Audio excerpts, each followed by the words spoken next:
Breakfast and brilliant ideas, coffee and conversation, we're serving up that and much more at IBJ Media's events.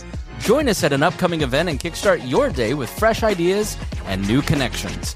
Check out our event lineup and register now at ibj.com/RSVP. What I'm not going to do is decide between being a scientist and a mother. I'm going to be both, and so I just need to figure out how to make that happen. And when I moved into reg affairs, I had a much better balance between home and work life. That was Dr. Nneka Breaux, regulatory policy leader at Corteva Agriscience, talking about her unique experience as a chemist turned people leader in the agricultural industry. And this is IBJ's The Freedom Forum with Angela B. Freeman. So, Dr. Breaux, I hope it's okay that I call you Nneka. Yes, please. Thank you so much for being here on the Freedom Forum, and welcome. I am so excited to meet with you today, to have this conversation, and to learn more about you and your career.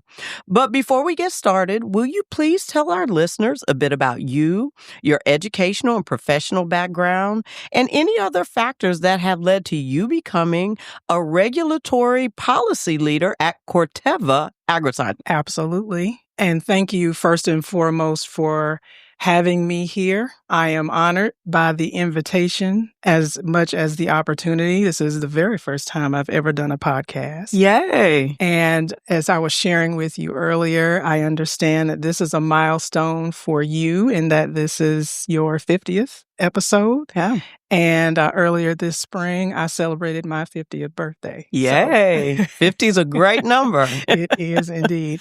My name is Nneka Breaux. I am the daughter of two college educators. I was born and raised in Mississippi. I am from the whole state, if I'm ever describing that to someone, because where I was born and in the different cities where I was raised pretty much crisscrossed the entire state because my parents taught at different universities at different points in time. I am one of two children. I have a younger brother who is exactly 3 years my junior. We share a birthday in April. Wow. He is my first ride or die and still is to this day. But much of how I pursued education, much of the context that I have for education comes from my parents, to be honest with you. Both of them were first generation college graduates, and I'm a second, raising a third. So I originally was born in Hattiesburg, Mississippi. I was 2 years old when my dad finished his doctorate. And we moved to Lorman, Mississippi, where my parents were on faculty at Alcorn State. And then by the time I started primary and middle school, we lived in Vicksburg, Mississippi. And then my dad was recruited to a faculty position at the University of Mississippi in Oxford. So if you're keeping track, that's pretty much South Central all the way to North Mississippi. Where I went to high school, because it was so close to the university, our curriculum was able to be expanded to be inclusive of a lot of different competitions and organizations for which helped to increase leadership skills and things of that sort. And I soaked all of that in. I also participated in science fairs pretty much directly from the first through the ninth grades, which sparked an interest in research. So in the summer of 1989, my parents took us to Atlanta, Georgia, to go to the National Black Arts Festival. Never been. This was the summer before I started high school. And while we were there, one of the events took place in the Fine Arts building on the campus of Spelman College. And it was a great event, but all I remember was stepping out and looking over the campus, and something just shot through me. And I knew then, at 14, I was going to Spelman. Yeah. And I set out as a freshman in high school. This is not an exaggeration. Set out as a freshman in high school to spit shine a transcript such that they could not tell me no. I did not have any real concept of what the chances were of getting in. And honestly, I didn't really care because I love to compete. So I applied early decision and got my acceptance letter on Christmas Eve with a tuition scholarship. I must have applied to 11 schools, but that was the only one that I wanted to attend. And I enrolled at Spelman knowing that I wanted to pursue a Ph.D. when I graduated. While I was in high school, my mother was diagnosed with thyroid and parathyroid cancer. And I knew that I wanted to do research because I'd been in science fairs for so many years. Didn't particularly want to go to medical school because needles for me were a problem. Yeah. So, I didn't like getting shots or giving them. And I knew that was going to be part of the game. So once I realized I love chemistry, I can do a degree in chemistry, I decided to go to graduate school in that regard. And I think the first semester of my freshman year in undergrad, I talked to the department chair and said, how do I get from here to a PhD? And we set up the track. I worked the plan and enrolled at Purdue University the summer after my graduation from Spelman. And once I got to Purdue, I focused in organic chemistry. And what I learned quickly was that most organic chemists with their doctorate tend to go to big pharma. And I chose not to pursue that path after taking a course and learning about disease states and synthesis to address those disease states, particularly breast cancer, because the focus was on treatment in some cases rather than a cure. And I couldn't reconcile that with what I knew I wanted to do. I became a little disillusioned, but knew that, you know what? My first love has always been a passion in teaching. And that, again, comes from my roots. And so I focused on that and decided that once I got the terminal degree, I would go into the tenure track. I graduated with my degree, and opportunities did not present themselves to me in the way that I would have liked because I wanted to go back to my alma mater and teach. And I got recruited to what was then Dow Agrosciences in Indianapolis. And so I defended my dissertation on a Friday, and my first day at work was that following Tuesday, and I have been there ever since. Wow. That's a heck of a career path. So there's so many nuggets in there. I want to capitalize on some of them. Number one, I appreciate that you studied organic. Organic took me out the game. I had planned to be a biochemist, and at the University of Louisville, when I went, you had to get a B in organic chemistry in order to stay on that track. I got a C twice. I took it twice, Dr. Breaux, and was like, okay, chemistry just isn't for me. So to this day, I'm a biologist. I'm thankful for that path. Yeah. But organic for me was a pivot point. So I appreciate how disciplined and intelligent you have to be to get a PhD in organic chemistry. But I want to go back to Spelman because you stated that you knew you wanted to go to Spelman when you were 14 and first went to that art fair. There was something that shocked you then that made a decision for yourself that you wanted to attend there. I want to know what that was. What did you see at Spelman that shocked you or that stayed with you, that you instantly knew, I want to spend more time here? And what did you learn during that time at Spelman when you actually got there that you think has really resonated with you throughout your career or prepared you for a career, the amazing career that you've had in chemistry and regulatory? No, I appreciate that. And, it's funny to me when I think back on it. I don't know that I can fully articulate the why. I just know how I felt. There was just a feeling that is pretty much the only way that I know that I've been able to articulate it.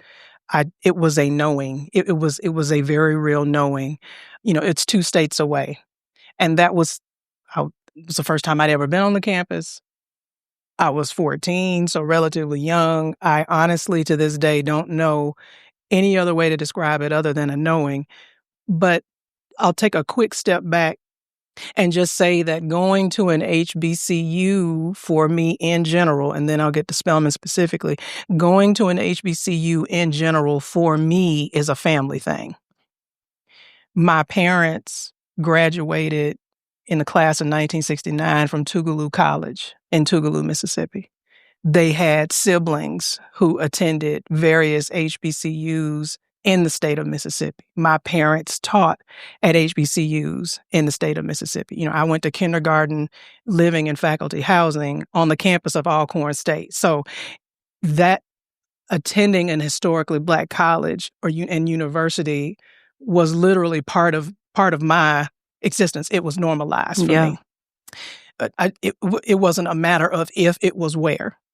And I would have been a legacy going to Tougaloo. And my daddy, of course, was really excited for me to look at that opportunity.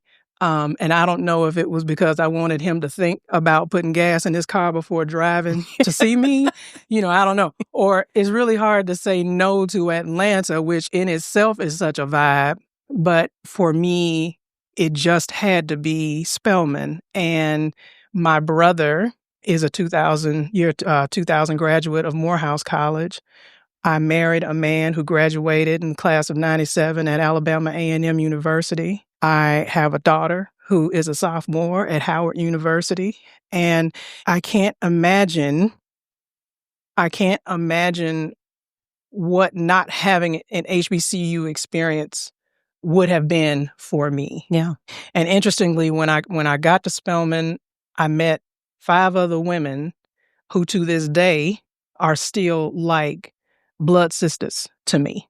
We all actually have a tradition. We have a handkerchief with each of our names stitched in Spelman blue on a white handkerchief, and that was our something borrowed at each of our weddings. We've been to each other's graduations, now 2 funerals, and 3 of us have daughters who are at Howard now at the same time. Wow. It's a special experience. And specifically thinking about Spelman, this is how it started. You were mentioning what you originally were interested in. My original interest was biomedical engineering. This was my solution. We switched fast. Oh, yeah. But it was going to be dual degree. Mm-hmm. So it was always going to be chemistry and biomedical engineering. And then when I got to the campus, at that time, my academic advisor was actually the advisor for the engineering students, Dr. Etta Faulkner, God rest her soul. She pulled me into her office one day, and she said, my maiden name was Hanshaw. She said, "Miss Hanshaw, what is it that you think a biomedical engineer does?" And I had done like a summer program at Rensselaer Polytechnic a couple years before. So I know the things. And I said, I'm just going to make it easier for individuals to have prosthetic limbs, be accepted by their bodies. And that's what I'm going to do. And she said, yeah, no, there's more to it than that. And by the way, your 3-2 engineering program would look more like 4-2 because you'd have to double major in chemistry and biology in order to meet the requirements for that program. Yeah, my daddy told me the money runs out in 4. Right. So I decided to drop the biomedical part and keep the chemistry. And so that's how that wound up. But the why for me, once I got there and how that experience, including that conversation, but how that experience shaped me, I think about it in a couple of ways, but can probably both easily be packaged in terms of survival skills. Mm. For example, I can joke about it now, but navigating registration 8 semesters in a row, any sort of challenges that might have come up in a class and how I would need to talk with my advisor if I felt like I needed to advocate for myself or had a question so I can understand, knowing that in a study group, it takes nothing away from me to help you get that A because we both need to succeed for this thing to work. If I can't find what I need in this location, what information do I need to go and find it somewhere else? those were the kinds of skills. Oh, and having professors care. I always sat in the front in most of my classes, and I remember in one of them, my chemistry advisor, who actually checked on me every year while I was in graduate school and even sent me a gift when I had my first child. And she noticed that I had been missing, I think, once or twice, and followed up with me in my room, making sure everything was okay. She actually knew my mom. That sort of care and concern and giving and seeking and not accepting no when you knew that it was something that you could have access to. Those were the kinds of skills that, quite frankly, sustained me in graduate school. My student orientation leader, when you get there as a freshman, I don't know if it's still a thing, but freshman week happened the week before classes. We all had student orientation leaders, and there were groups of us together with one SOL, and mine was Stacey Abrams. Wow. So she was one of the first people that I met on campus, and their job is to make sure we knew history of the school, make sure we knew the hymn, make sure we didn't just recite it because it was something to be memorized, but that we knew it. And it became part of who we were and why we were and what we needed to do when we left those gates. She was my first example of that. Yeah. What it instilled in me was that I can. Yeah, absolutely. And there's no separation between me and what I want to do, but air and opportunity. Yeah. I want to ask you, this wasn't a question I had given to you previously, but you just mentioned it, and it's something I want to highlight. You indicated from your initial introduction that you are the second generation college graduate of college-educated parents. I think that probably is a unique position because many of the folks that I have had the pleasure of interviewing on this podcast are first generation. And most of us have tried to figure it out. So many of the things from going to college to getting to college to paying for college to navigating through all the things. It sounds like you had clearly had a bit more direction and a bit more familiarity with college because you had college professors as parents. You said you stepped on Spelman's campus at 14 and you knew then that you wanted to get a Ph.D. in chemistry. And I can think at 14, I don't know if I knew what a Ph.D. was. So being able to, I talk a lot about exposure on this podcast. How did your parents and their ability to be so educated give you exposure to opportunities? You said you grew up, with college kids or kids who were going to college. That in and of itself, just that level of exposure at such a young age clearly opens doors that I have spent a lifetime trying to figure out as an adult because I just simply wasn't exposed. How did that help you navigate your career, your life, your success, your position, things like that? No, thank you for that question because it reminds me that it's not what I liken it unto this. It's like asking my children what it's like for them to be born in an age where the man in the White House was a Black president. To them, it's normal. He's Barack Obama. And I remember my daughter defining an inside voice by comparing it to him. That's all they know. That was all I knew. Literally was in the kindergarten across the street from the chemistry building where my daddy was teaching chemistry and physical science. That, to me, I was just like everybody has a birthday. I guess this is normal for everybody. That was, and it was never even overtly discussed. Like, oh no, you're going to college and it is going to be an HBCU. I don't know that I gave or had an opportunity to think otherwise. Right. And even the neighborhood that I grew up in, when we moved to Vicksburg, I was 6 years old and we moved away. So from first through eighth grades, I lived in an all Black neighborhood where everyone in that neighborhood either taught at Alcorn or worked for the federal government at Waterways Experiment Station right there in Vicksburg.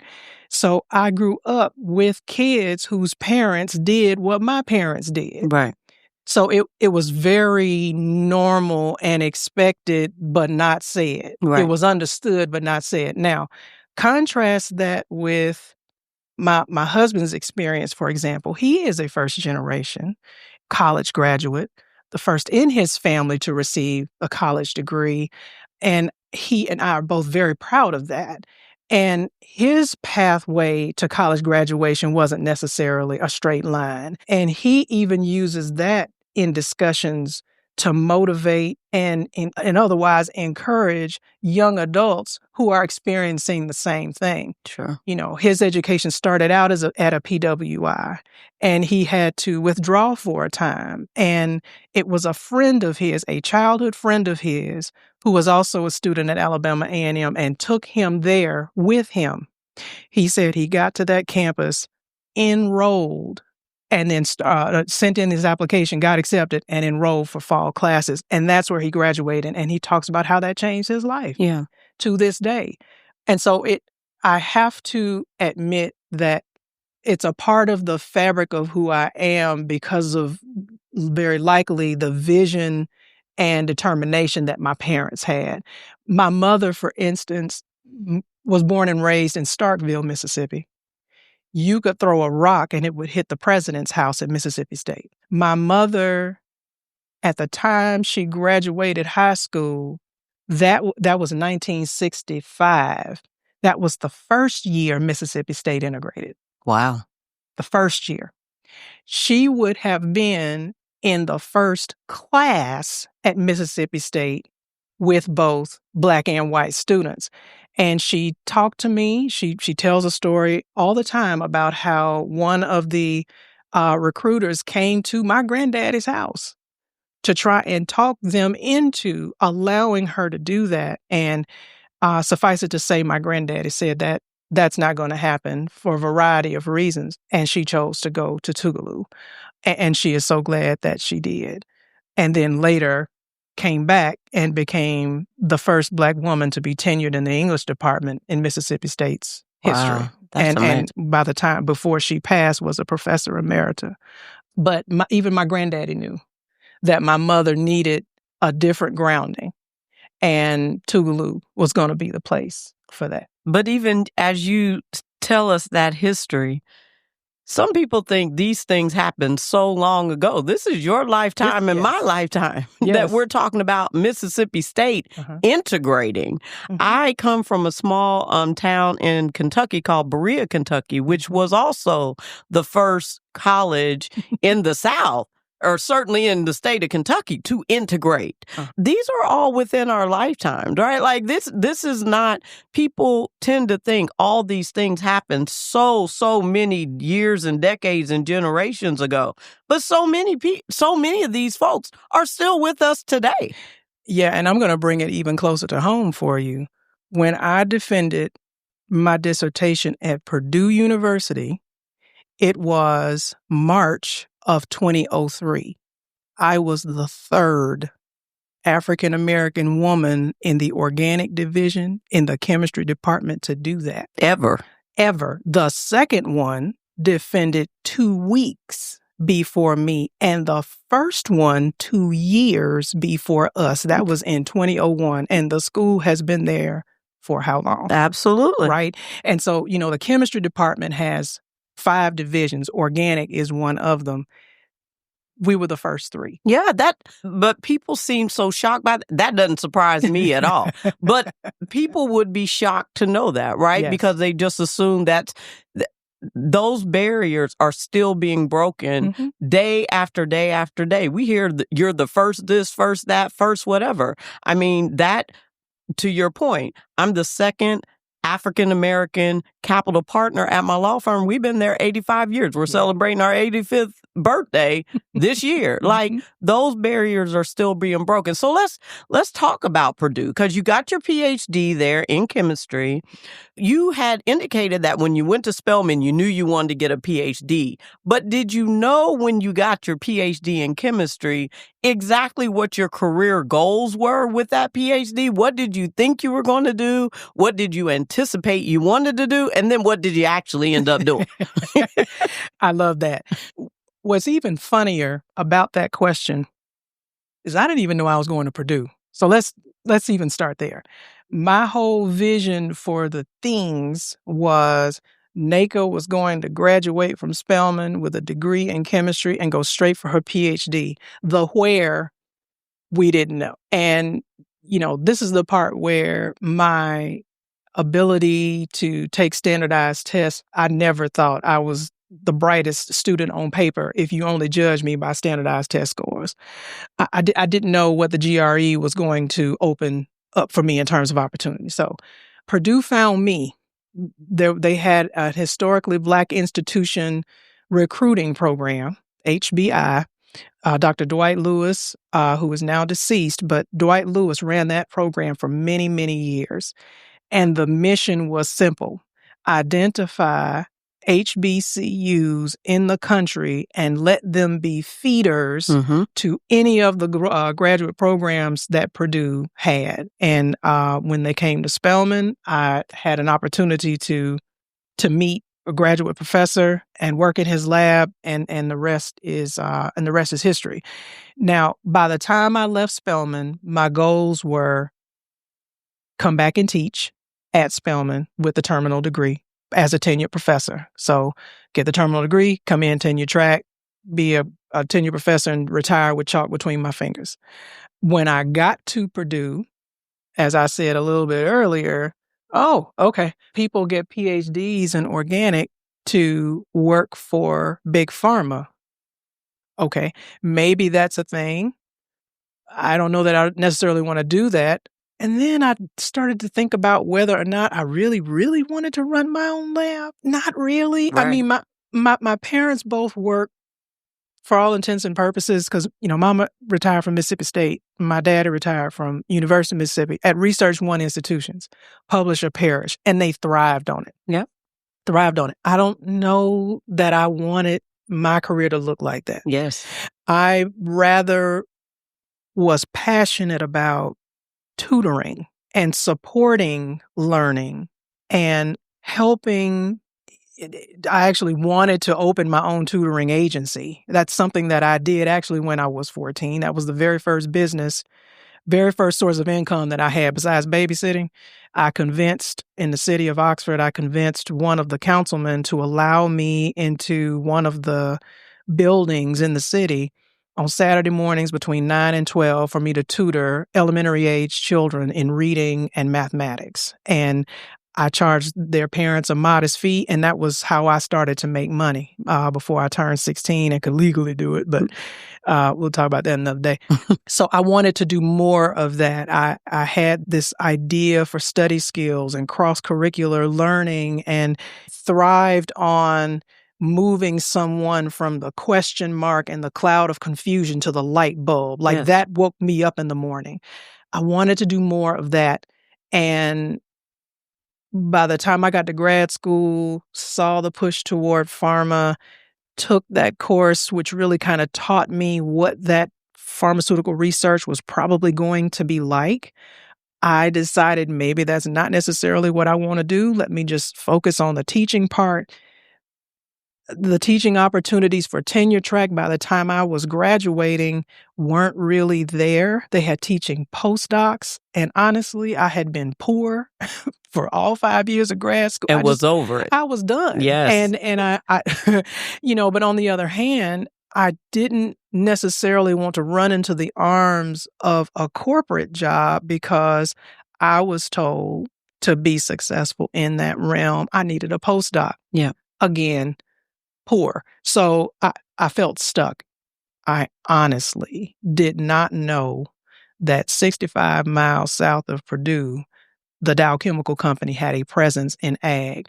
I also didn't have an ag background, even though I was at a whole land grant institution working on my graduate degree. So when I got recruited, I, didn't know if I would be able to make a contribution. And I was very clear about that in the interview.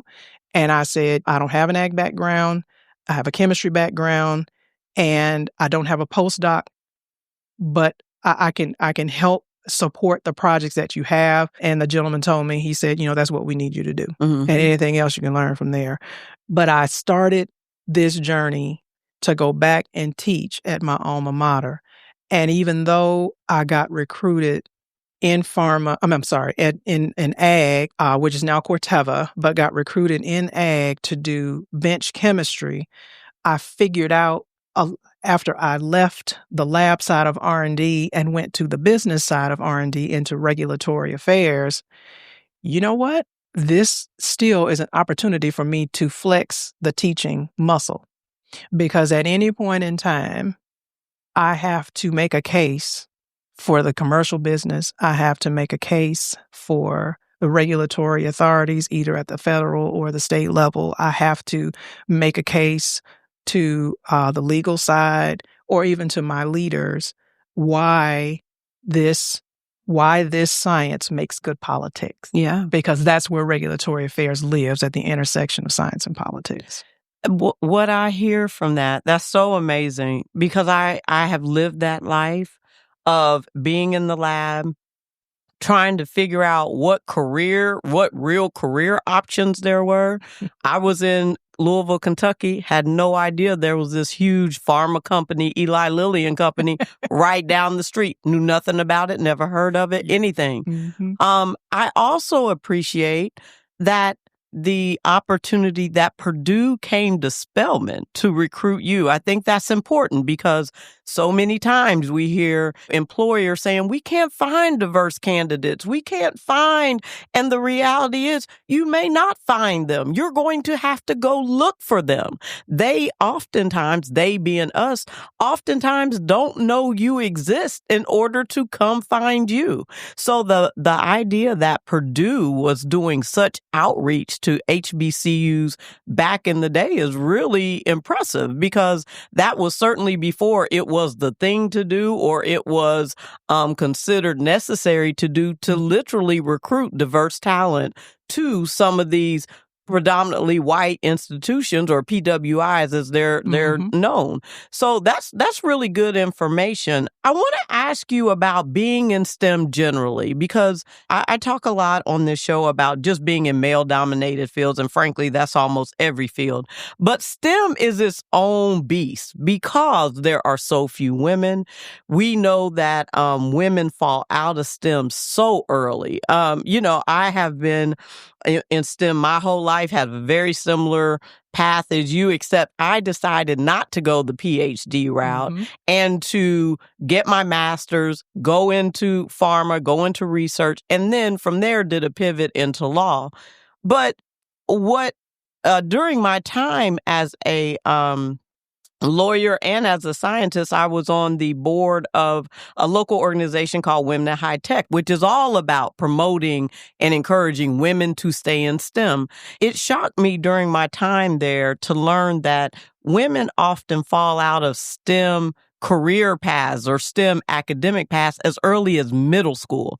So, it's not atypical that young girls get to the point where they're less interested in being smart or being in the top, and they're more interested in all the other things that are coming on with life.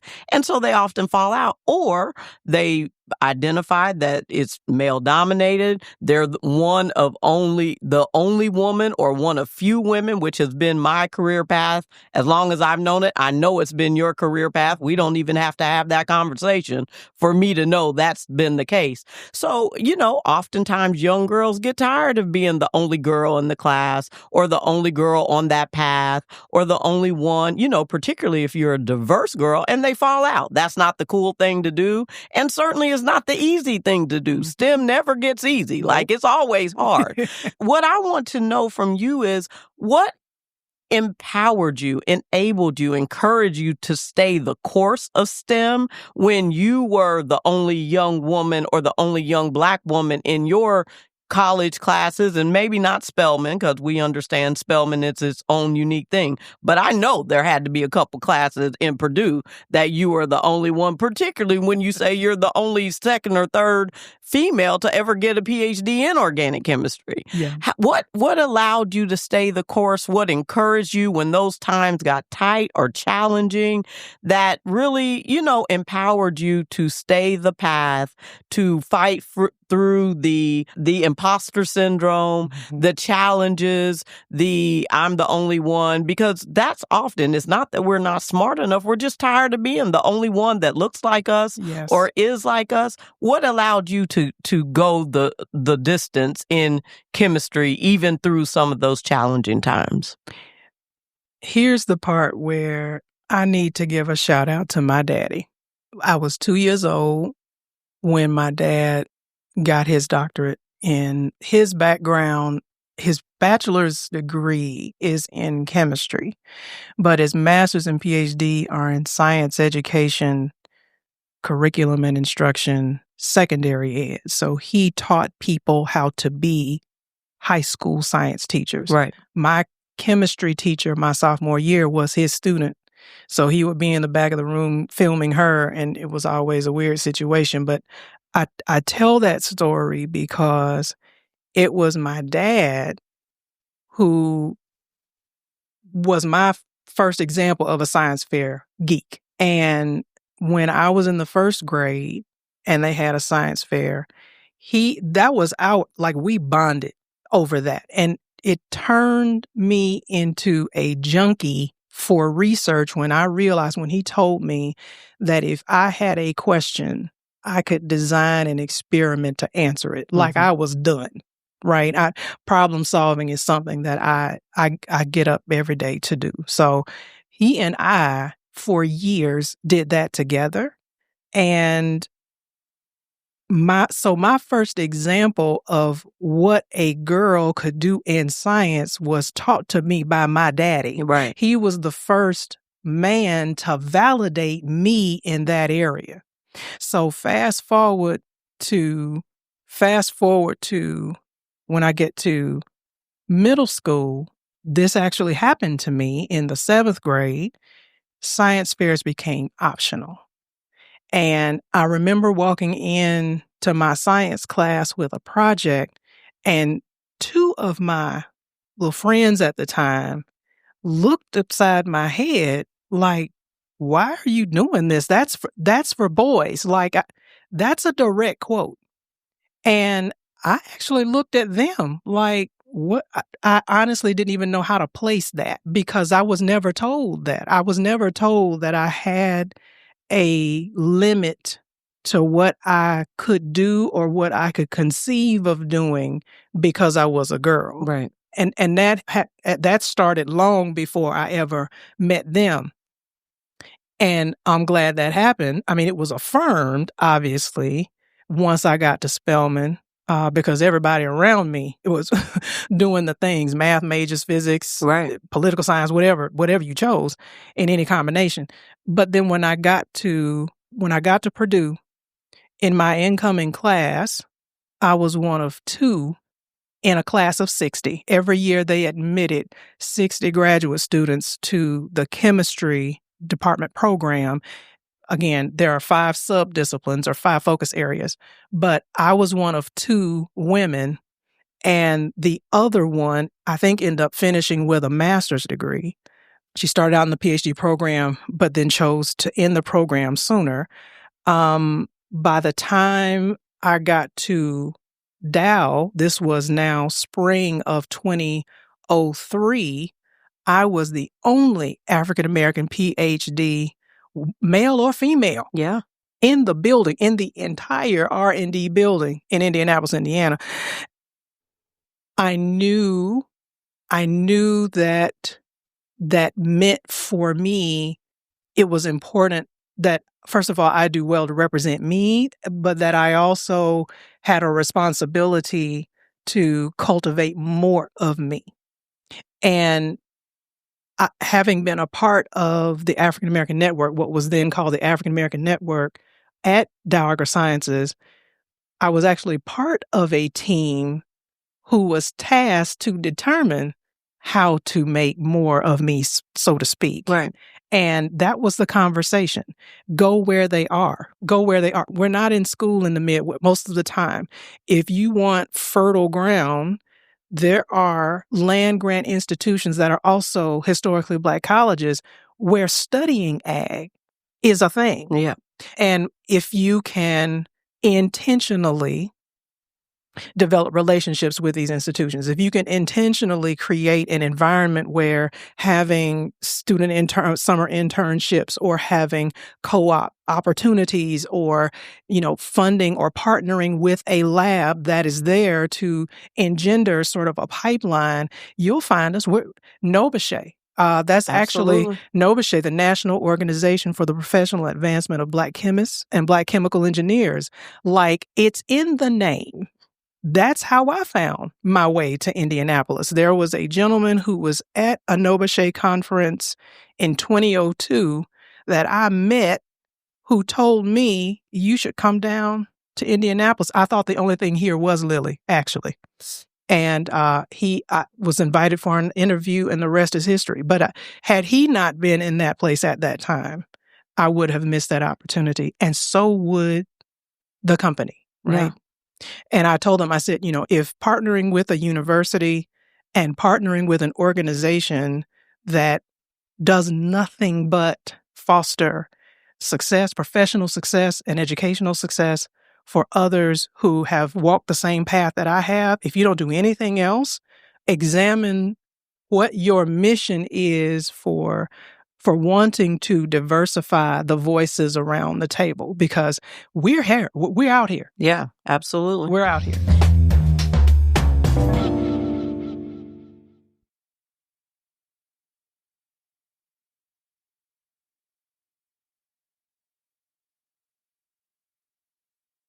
Now it's time for a break. Thanks for listening to this IBJ Media podcast. You're probably going to remember this ad. Do you know why? Podcast advertising works. 85% of listeners recalled hearing an ad during a podcast, and 70% of podcast listeners have acted after hearing an ad.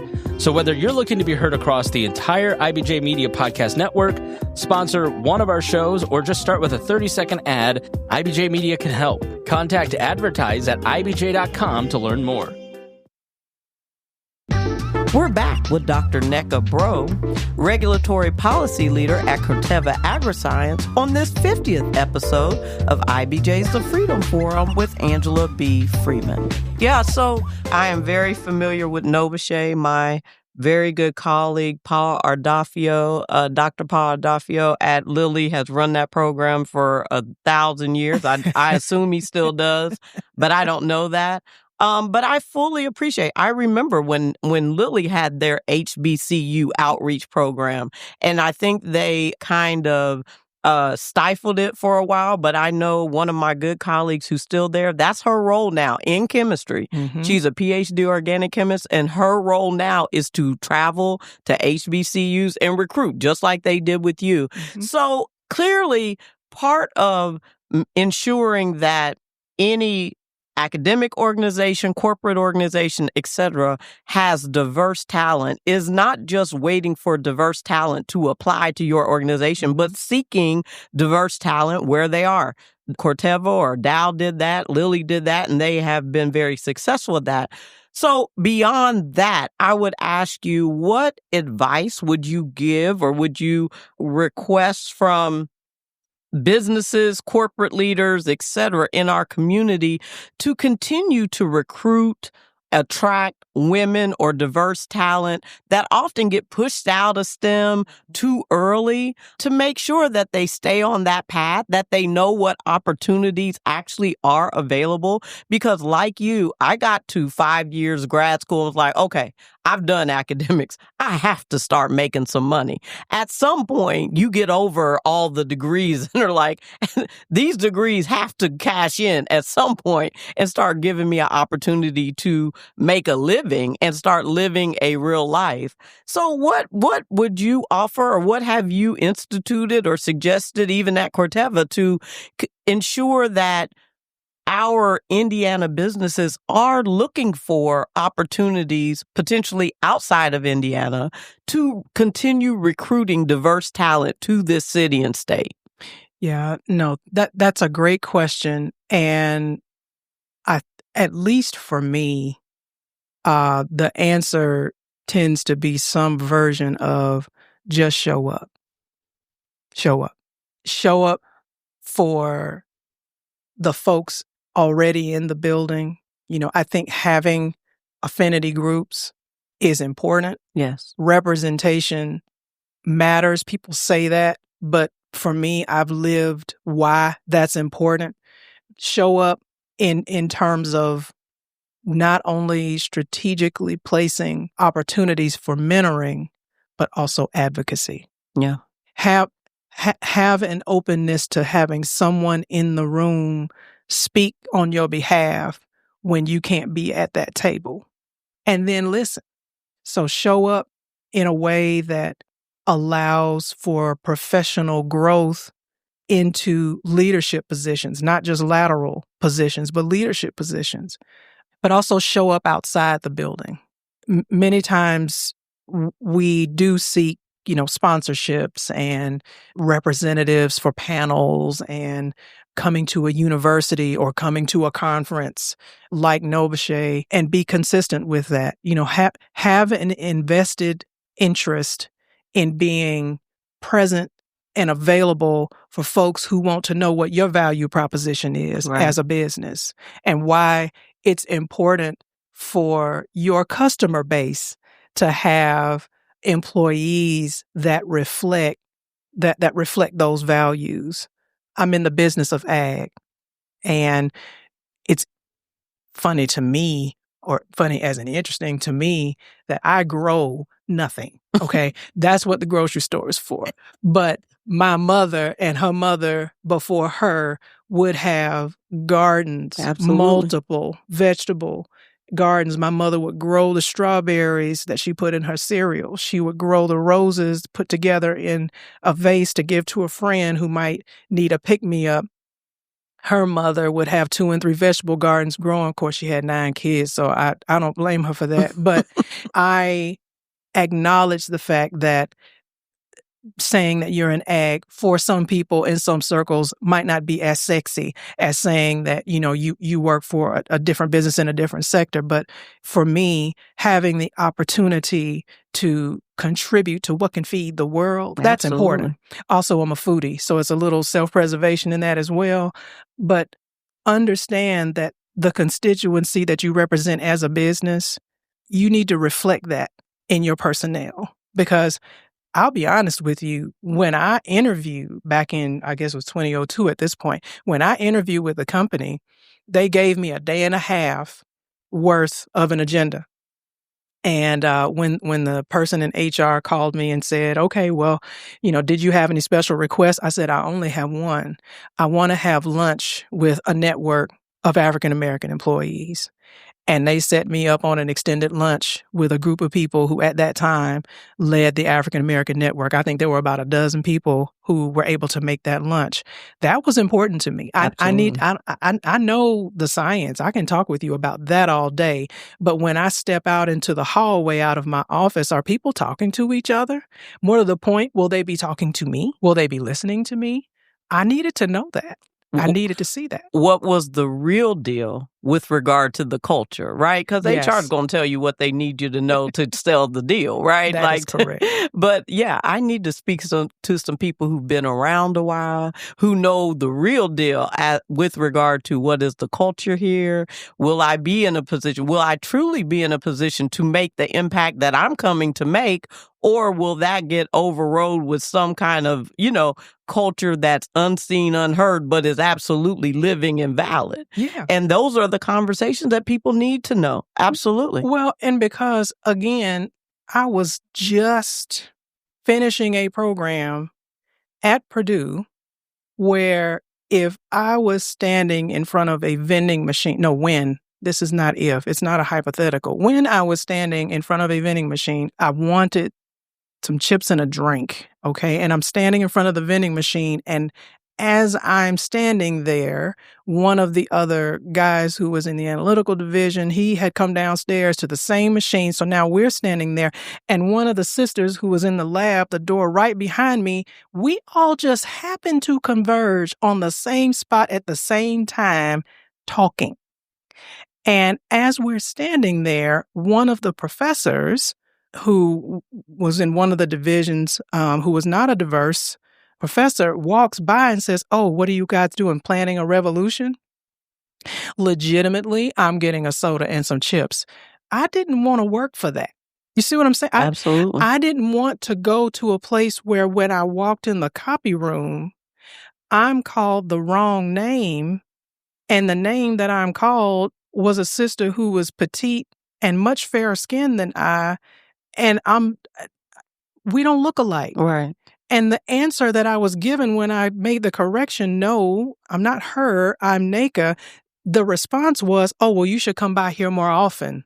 It was my fault that you didn't recognize." Right. So, I didn't want to work for that. Right. And I was very clear, I can deal with that and put that back in its place, but not for a living. Right. Not where I'm going to make my living. And the good news is that I had enough of an opportunity to address that in an environment where, I guess, if handled wrong, might have been to my detriment. I had to deal with a graduate professor.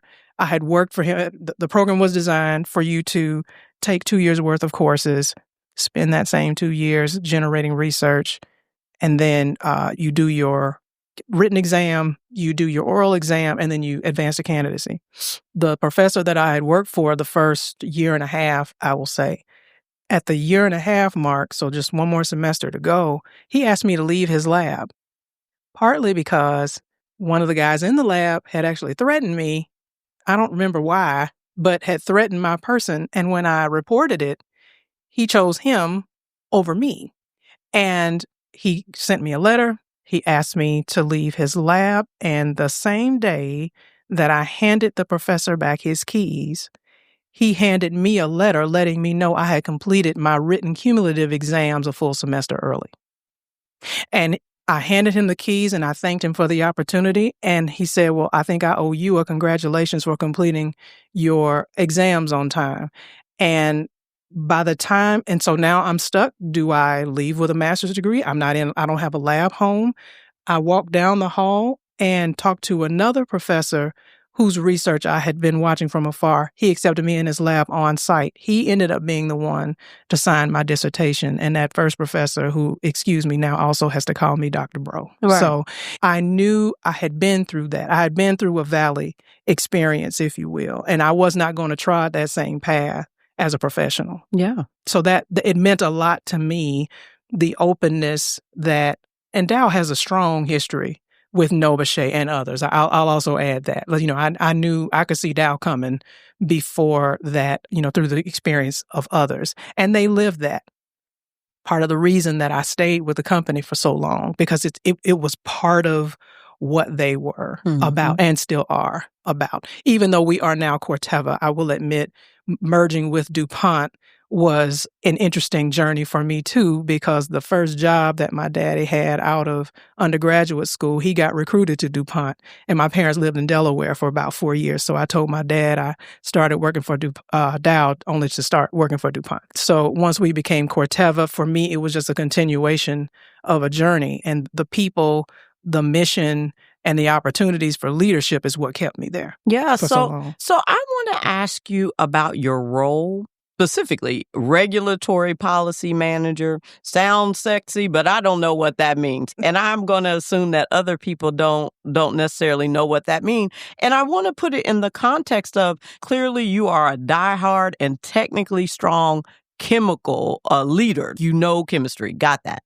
But I've lived in the world of science and labs and research where the best scientists get elevated and then they become people leaders. And that's a different skill set. You can be the best scientist all day and not be able to talk to people, lead people, 100%. persuade people, convince people, get people buy into your strategies. How have you been able to successfully navigate that transition over the course of your career from being a strong technical leader to also being a strong people leader? Yeah. So the journey from the lab side of R&D to the business side of R&D, in some ways for me was born a little bit out of necessity for a couple of reasons. One is I was recruited into the lab right out of grad school. I had done that for about 7 years. I enjoyed chemistry. It was my first love. But I always sort of felt like I was working with one hand tied behind my back. I enjoyed teaching from way, way long time ago. And part of why that is I also love public speaking. I love the opportunity to influence somebody, really to get them to do what I want them to do, but that's a whole other story.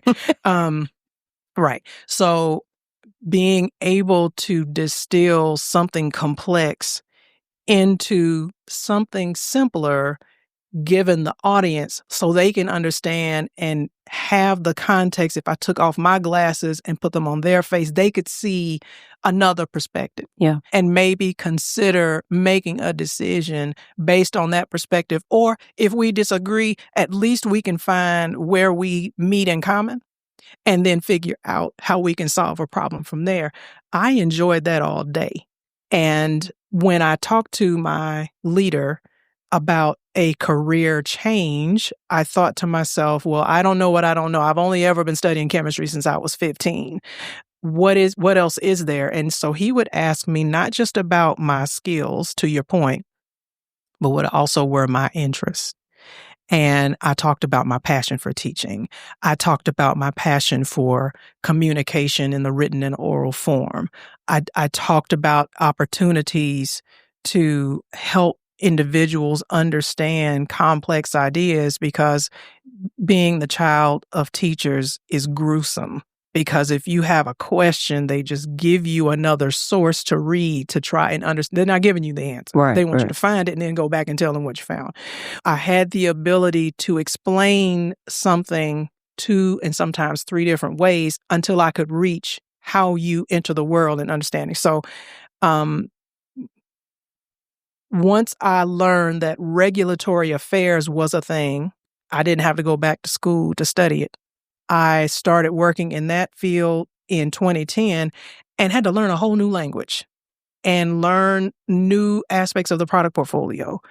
And now I'm closer to legal, so I can gain a better understanding of what they need from me. I'm now closer to the business. I never worked on a strategy before. I didn't know anything about that, but I had the opportunity to learn and then influence it. And I, sat closer to the science area where they're developing the critical data that's needed to make a regulatory decision. And then that regulatory part, I learned from one of my first mentors that about 60% of what I did as a reg affairs leader was in the building, but about 40% was in Washington, D.C., where the US EPA was located. And so I had to then understand what they needed, why they needed it, how they needed it, and meet people on the other side of that email and on the other side of that phone, so I could gain a better understanding of why what they do is important and how I could enable the best durable and defensible decision for them, for that the business needed and for them to make and for the public to accept. Yeah. That intersection between science and politics was something that I didn't know that I would like and I love now. And so it was born out of necessity. That move was born out of necessity for me because I became a mother while I was still in discovery chemistry. I was uncomfortable with the idea of spending my first trimester at the bench mixing chemicals. I just was, and developed with the help of one of the computer-aided modeling groups there, a sabbatical for the last 6 months of my pregnancy. And I just wanted to design, with the aid of computer modeling, design lead molecules for multiple project teams, and did that.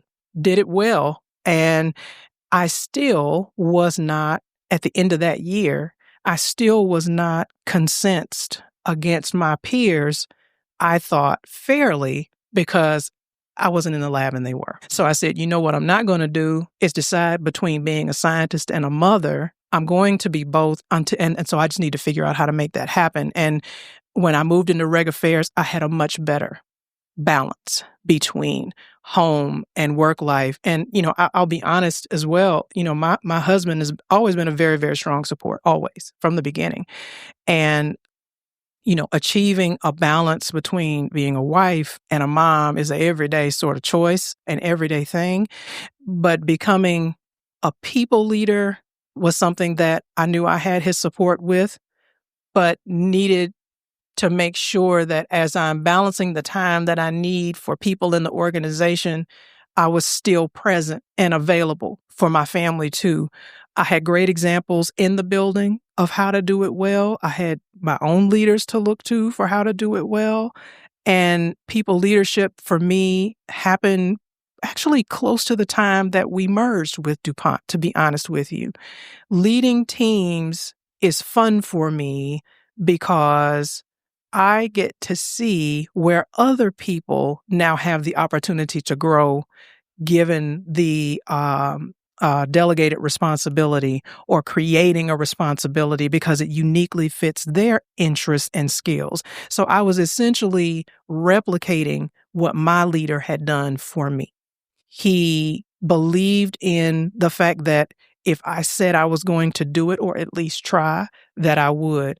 I believe what people tell me about themselves until they prove to me otherwise. Mm-hmm. And trusting that as long as they kept the goal of the project out front, and as long as they delivered on what they said they would deliver, I would open the door to any opportunity that they thought would help them grow, because that was what the example was that was set for me. Yeah.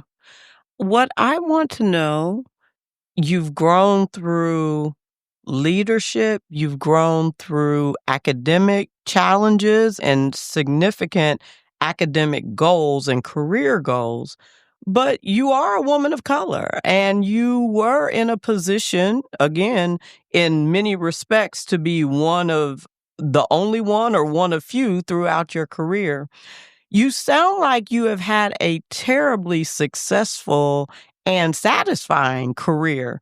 But I want to know, did you ever experience some real obstacles that may have been, and for other folks are often not, but typically are particularly for diverse folks and particularly diverse women, can be career limiting obstacles? You made a bad decision, hired the wrong person, missed a deadline.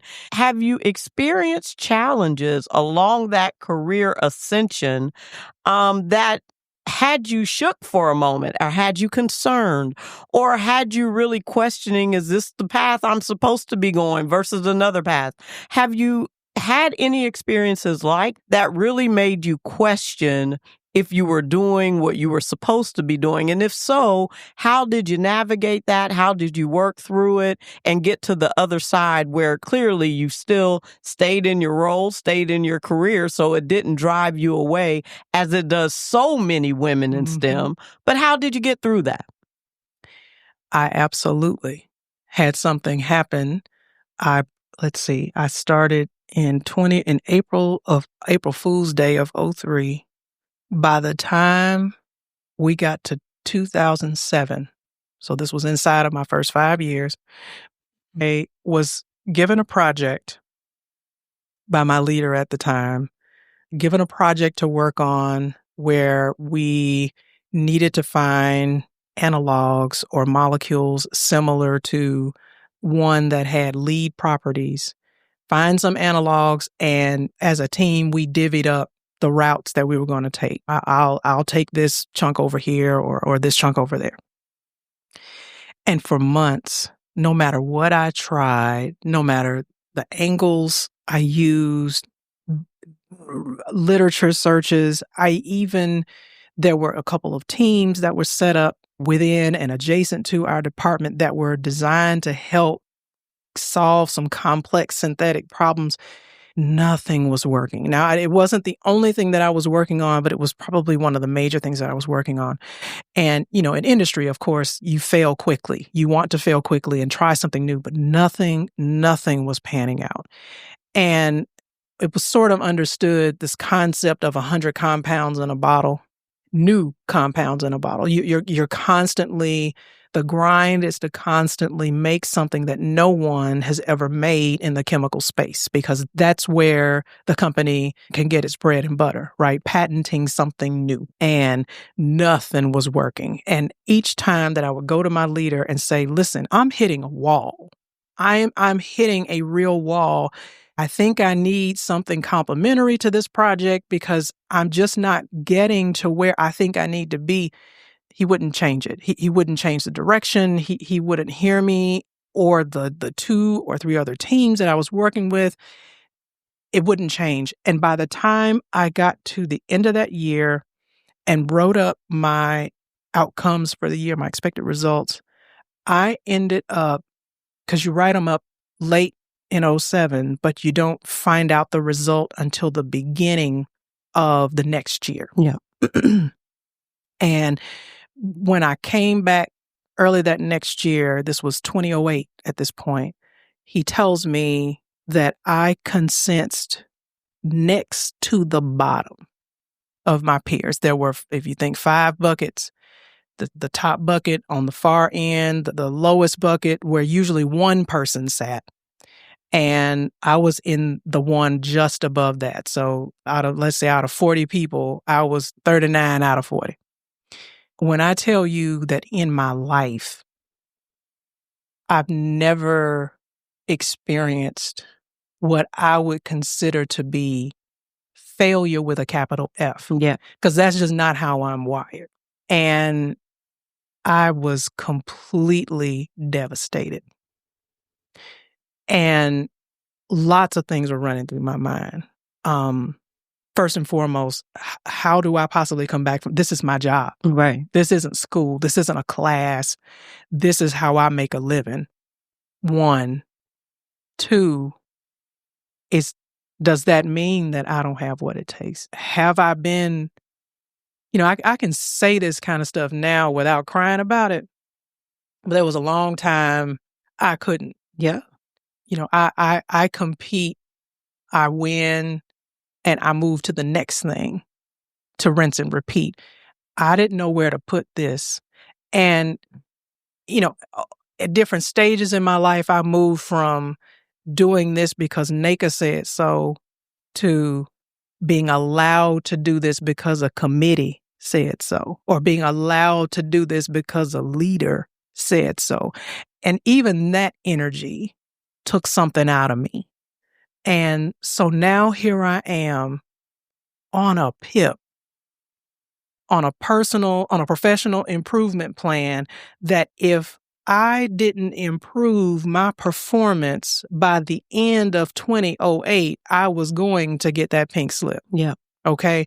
So I remember feeling so ashamed and just lost and confused because I didn't know how to fix it, because I've never really, really dealt with that before. I mean, like I said, I had a professor who excused me from his lab, but there were other professors. Right. This wasn't like that. And what am I supposed to do? And I remember my husband, who came out of undergraduate school and went straight into he's in accounting and finance. So his first role was in management when Bank of America and Nations Bank merged, and in Charlotte. He worked in Charlotte, North Carolina. So his first entree into the job field was industry, private industry. I grew up with parents who navigated the university system. They didn't know how to coach me, but I remember when my husband would not allow me to believe any kind of hype that had to do with you're not capable of doing this. I mean, I did. I started looking for other jobs. I didn't know what to make of this. And I remember when I came back that first year, I'd been given a new leader. I sat down in his office, and this was a guy, at lunchtime, we used to get together. I learned how to play euchre when I moved here. Okay, I grew up playing spades. I don't know what the euchre was, but I knew him cordially. But when he was now in a position to be my leader and that leader over a PIP, I hit the floor. And so I sat in his office, and the first thing I did was sat and cried for 5 minutes. He let me. And then the next thing out of his mouth, so this wasn't the leader who made the decision to put me on a PIP. He was a leader that was assigned to me because I was on a PIP. Right. And the first thing that he said to me was, I don't believe you're supposed to be on this PIP, number one. He said, I do believe that you have the ability to get yourself out of this. And he said, I'm supposed to meet with you every week. And at the end of every week, you have to tell me what you did, design a program, tell me what you did, tell me why what worked, and what you're going to do next, why what didn't work, and what you were going to do next, and then chart for the next week. He said, we can do that for a while. He said, but I'm going to let you direct this research program. And I said, okay. I came in, and he did allow me to change direction of the program. I tried something that I could not successfully convince my previous leader to do. And when I started doing that work, I came to him and I said, hey, I got a hit. I know that this doesn't exist somewhere in the literature. I can give you the information so you can write up the invention disclosure memo, or IDM. That was the signal to the patent attorneys that we might have something here. So Go and look it up. And he said, why would you give that to me? You write it. You found it. You write it. Okay. My previous leader did not make that an option. Okay. So I wrote it up, and he said, okay, well, go off and see what you, and not only did I find that hit, I found a family of hits around it. So he wanted me to write those up too. By the time we finished that year, before that year was up, we stopped meeting every week about April. So we started in January. It was April when he said, we don't need to meet every week anymore. You need to just go and do what you need to do in the lab. When I told him that at least 2 of those areas and possibly a third were going to be issued as a PIP. This is in the same year I'm on a PIP. Possibly a third had potential to have some traction in the patent literature. He said, okay, well, I expect to see the patents written up. You give them to me when you're ready for me to review them. I went from a leader who never believed that I had the ability to one who said, this is you. I'm here to co-sign what you tell me you want to do. And that gave me the freedom to breathe through the hit that I had just taken, the blow that I had just taken, but also give me a chance to come back to myself. Yeah. When I came home, my husband was not going to allow me to not do that. When I went to work, my leader was not going to allow me to just kind of sit. And by the time I got to the end of the year, it was a world away from what the end of the year looked like the year before.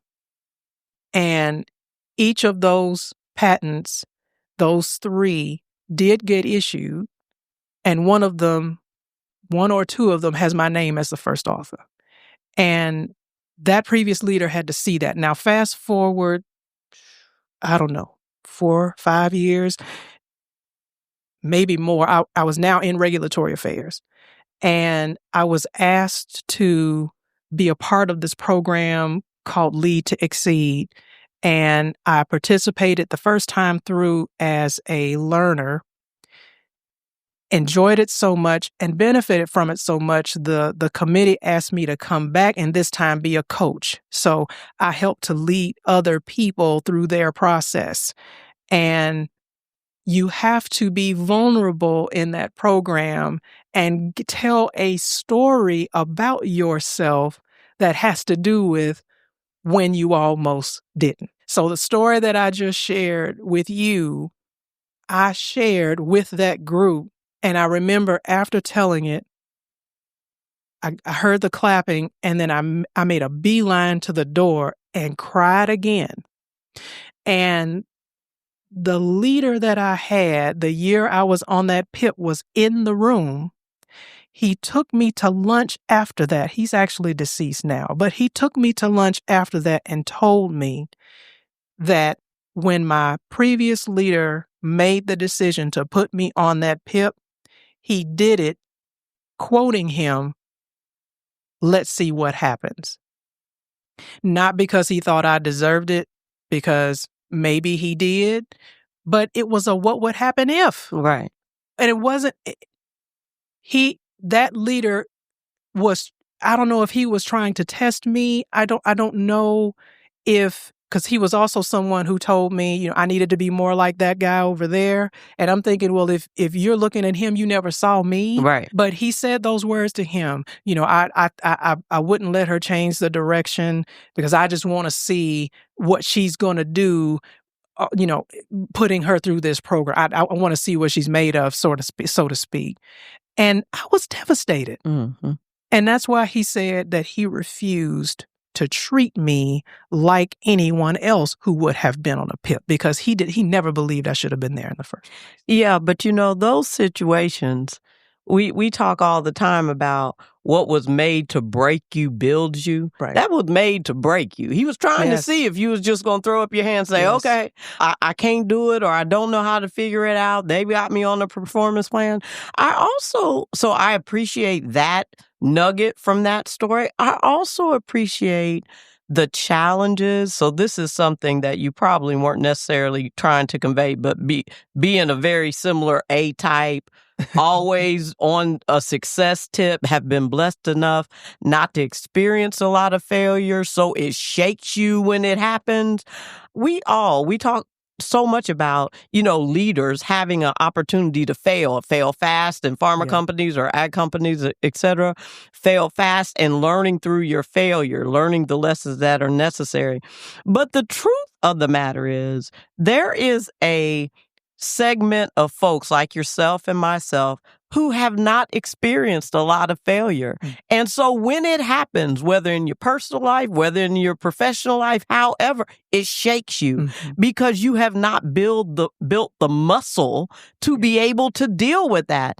I talk a lot with friends and family around the childhood issues and how, as awful as it is to go through trauma or drama as a child, and I was blessed enough to not have that much, it does allow you to build the muscle that enables you to know as an adult you can make it through challenges and issues. Yes. But if you never experience those kind of challenges and issues, whenever they come, it makes no difference what part of life, what time of life, and no matter how many successes you've gleaned up until that point, it will shake you and rock you.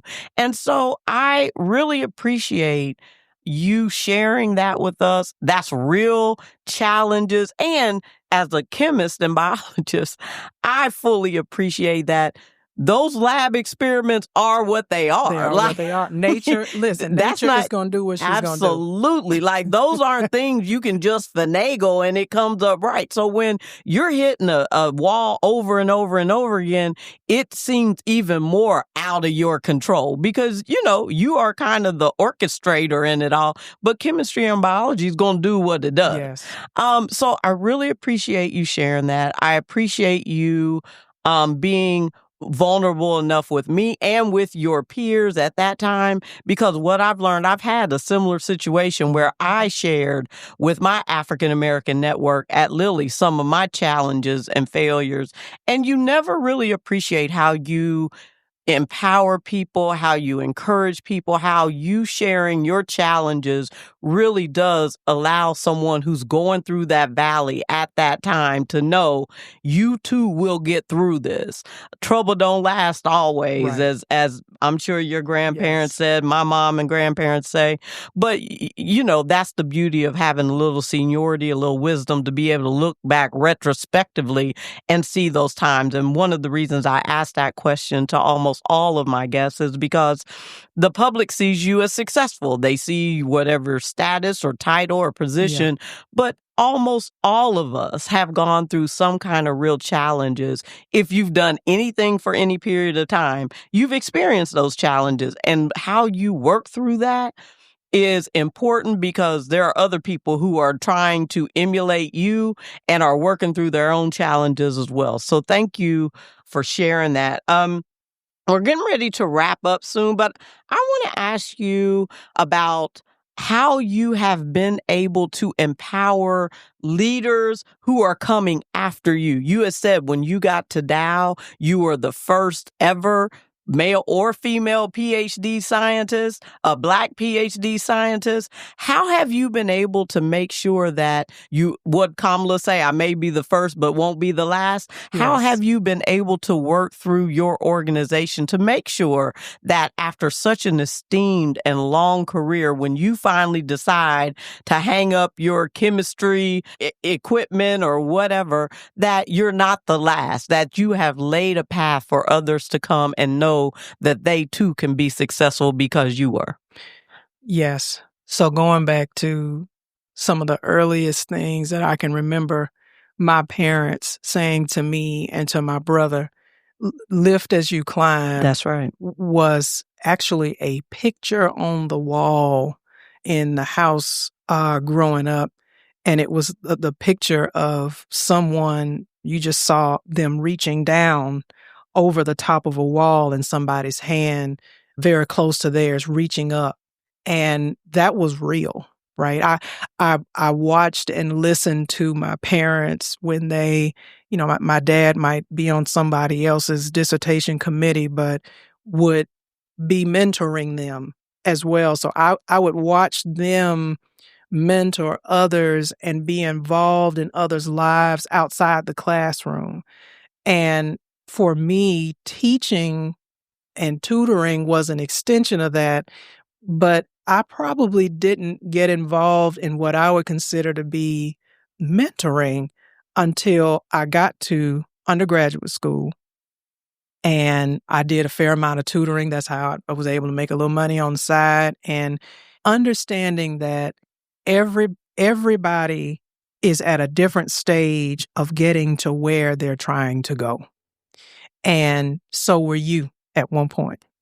And understanding how people poured into me when they didn't have to taught me I got to give that back. That's right. I have to give that back. That's energy given to me that I'm not allowed to keep. That's my mentality. And doing it in a way that my undergraduate professor, for example, would have modeled.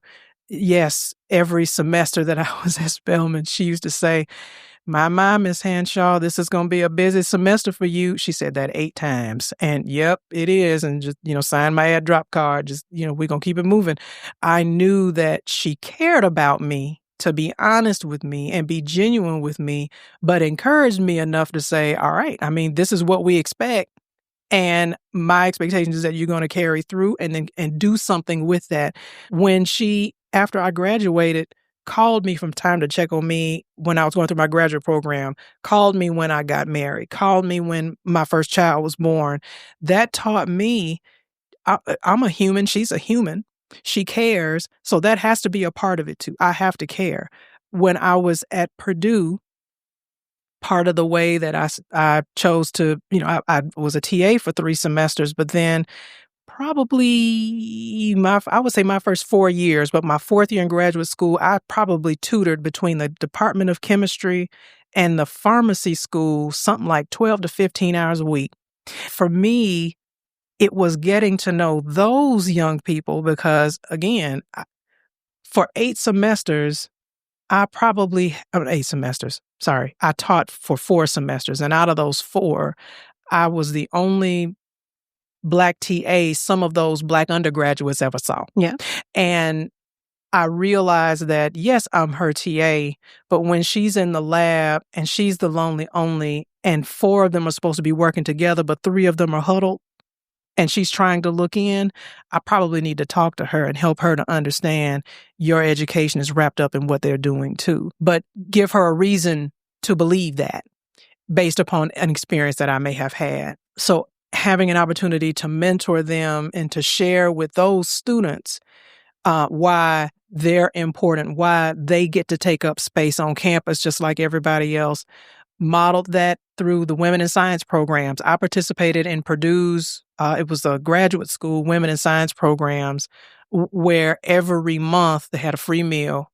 You already had me a free meal, but they had a free meal and professionals who would come in and talk to you about what your career can look like and why and what their experience was. Like I surrounded myself with people who mentored and were advocates, and I was learning from them again to give that energy back. And so by the time I started working professionally, I would come back and be on that panel on Purdue's campus for Women in Science programs. I came back for Dwight Lewis because he started a graduate course highlighting careers so that folks who came through HBI or otherwise would be exposed to somebody who looked like me, who was in ag, who was in Indiana doing the things, so they could ask questions and understand better. At Corteva, I'm pretty sure in the 22 years that I've been here, I've probably had an active mentoring relationship with a young science professional easily at least every other year. And I even hosted a summer internship with a young man who at that time was an undergraduate at Morehouse while I was still in chemistry. To me, it's a responsibility. It's part of, because I did not get here by myself and they can't either. That's right. They can't either. So it's important to me for them to feel heard and seen and validated. Yeah. So last question of the day. I typically end with a question asking about what our leaders can do to recruit and retain diverse talent. But I think you've answered that you said repeatedly, they need to care. Mm-hmm. People cared about me. I think that is absolutely true. Oftentimes our relationship with our corporate leaders or our supervisors are so transactional, and they need to go beyond the transaction. They need to go beyond the business. People will do for you whatever when they think you care.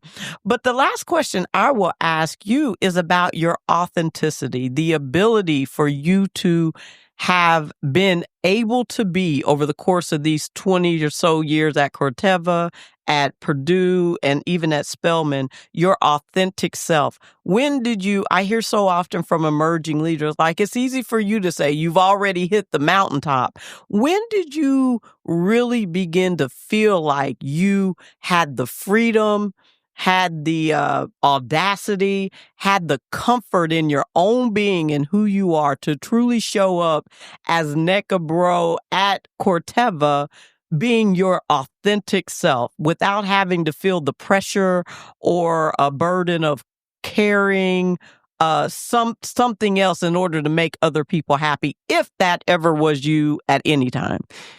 Yeah, no. So what I don't know if you're meaning to convey this in the question, but what I hear is maybe when did I decide I didn't need the code switch? Right. Right. So the interview, my hair was braided before I went to go interview.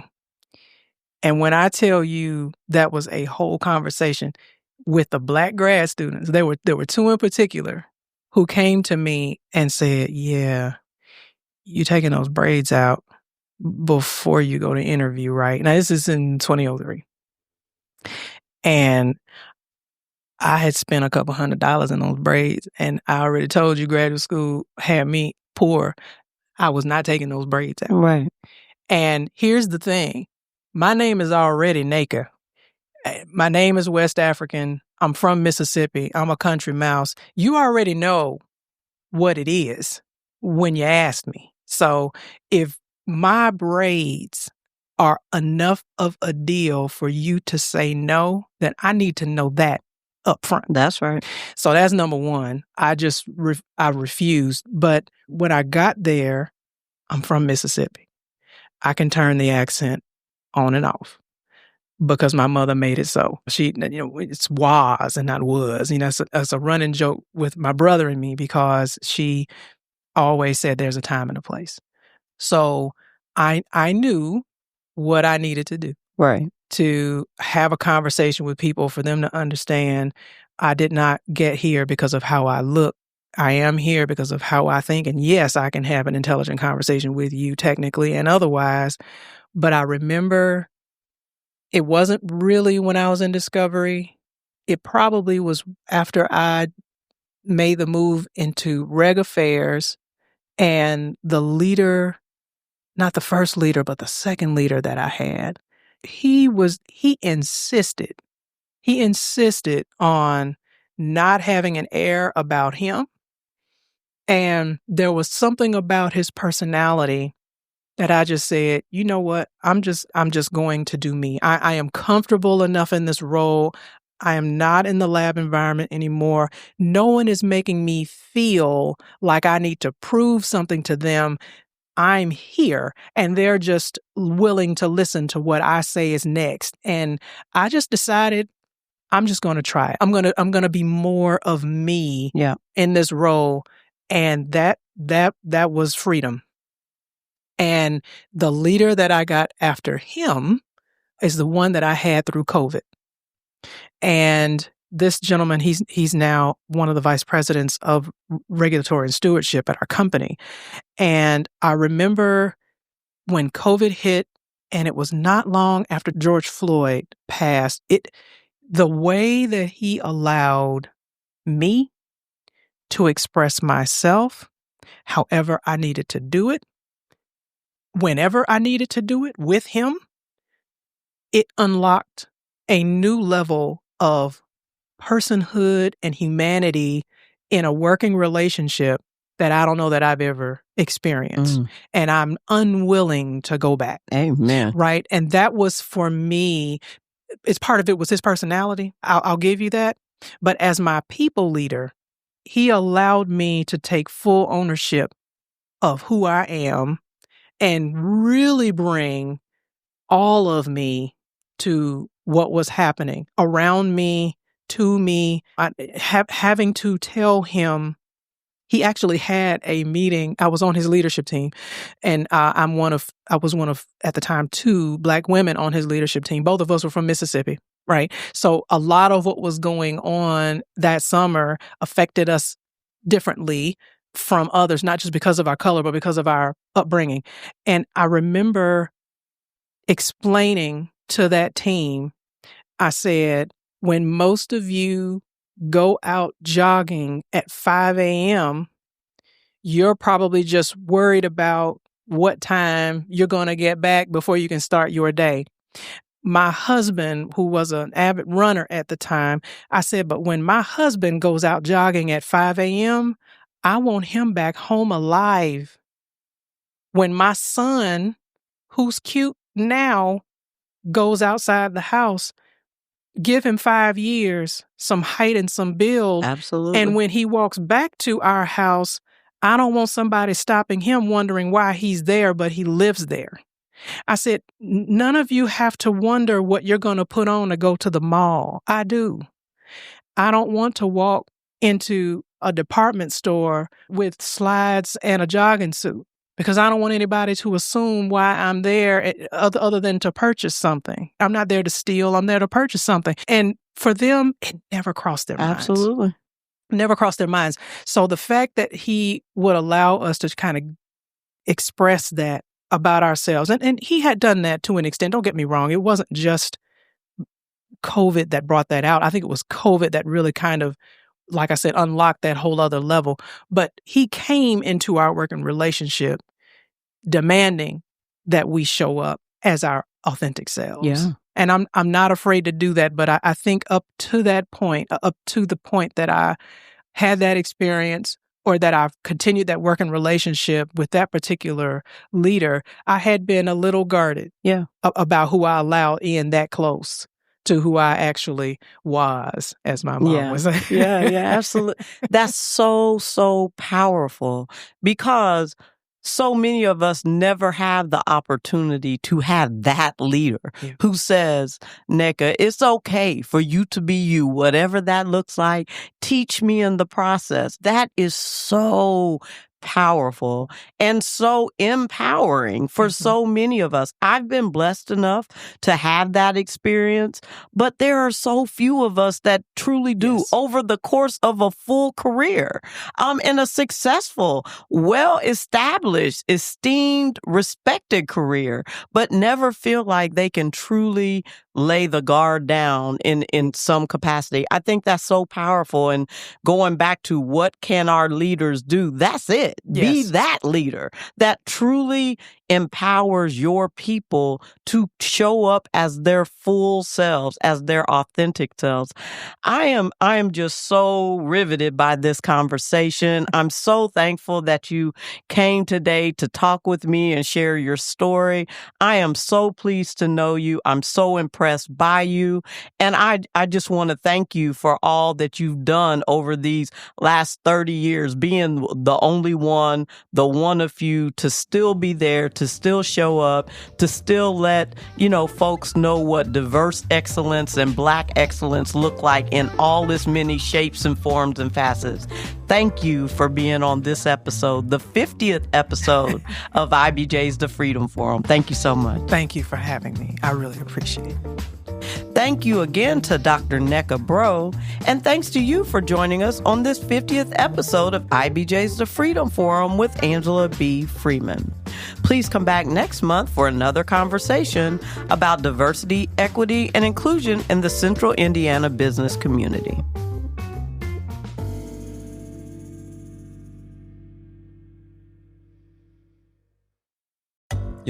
The economy and the market are in a hairy place these days. It's up a lot, it's down a lot, it's sideways, and it seems on the hour. There's breaking news coming out of all areas of the country. How do you get your head around that? How do you not go crazy in the process? I'm Peter Dunn. You may know me as Pete the Planner, IBJ columnist, and my job for years has been to help you understand your financial life better in context with everything else going on. So what am I encouraging you to do? Well, listen to the Pete the Planner Show. Yeah, it's a podcast. You can get it wherever you get your podcasts, or simply listen at ibjpodcasts.com. Your commute just got smarter. Turn drive time into growth time. The IBJ Media Podcast Network gives you front row access to leaders shaping Indiana's economy, culture, and future. No filler, just smart, relevant, local storytelling you won't get anywhere else. Find all of our shows by searching IBJ Media in your podcast app, or visit ibjpodcasts.com.